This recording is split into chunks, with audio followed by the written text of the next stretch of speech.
Hello, today we will guide you through how to uninstall Bookmap. Start on your Windows desktop with any open work saved and the Bookmap application closed. Closing the app first helps the uninstaller remove all files cleanly. When you're ready, press the Windows key on your keyboard. This opens the Start menu and places your cursor in the search field so you can quickly find what you need. Type Control Panel, then press Enter. This takes you to the classic Windows Control Panel, which is where we'll manage installed programs. If your control panel looks different, don't worry.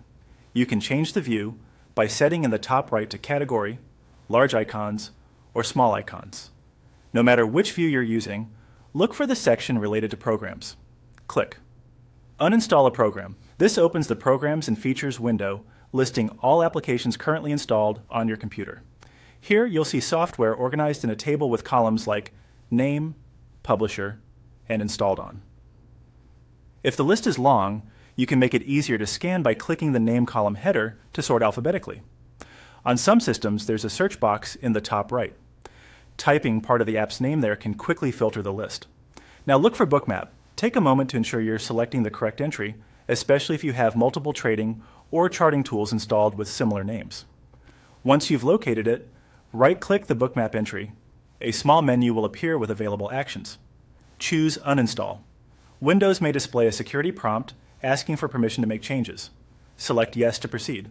The Bookmap uninstaller will launch and may ask you to confirm removal. Follow the on-screen prompts. If you see options related to user settings or cached data, choose the preferences that fit your situation. For most users, allowing the default choices is best, but if you plan to reinstall soon and want to keep certain preferences, read each prompt carefully before confirming.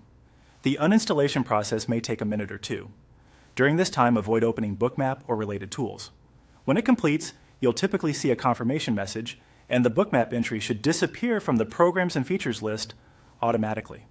If it remains visible, refresh the list by closing and reopening Programs and Features to confirm it's gone. That's it. You have successfully uninstalled Bookmap using the control panel. If you're freeing up space, consider reviewing other unused programs later. And if you plan to reinstall Bookmap in the future, you can always download the latest version from the official website to ensure you're getting the most current features and fixes.